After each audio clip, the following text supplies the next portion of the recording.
Hi everyone, it's Mary Kay here, and I'm the Grammy from Grammy Square.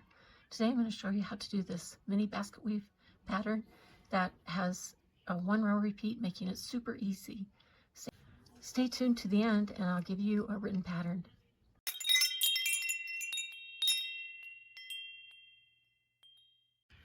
This pattern requires a multiple of 6 stitches plus 3 plus 2, so I have 17 double crochets on this foundation row.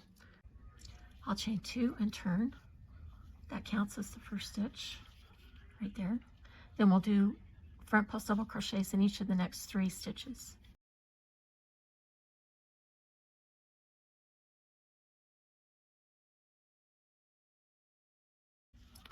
Then we'll follow that with 3 back post double crochets in the next 3 stitches.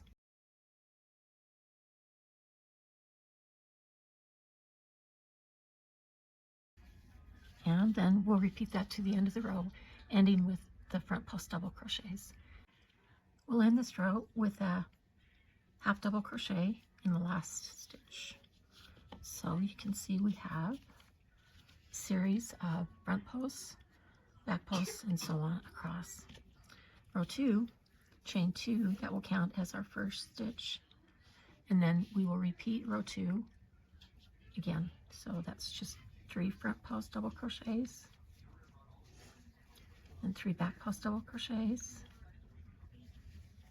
and repeat that to the end of the row, and then continue with row 2 for as long as you want your project to be. And it is so easy to do that. So give it a try. Hope you like it. If you did, please check out my other videos on my YouTube channel and subscribe if you would, and leave a comment. I appreciate it. Thanks.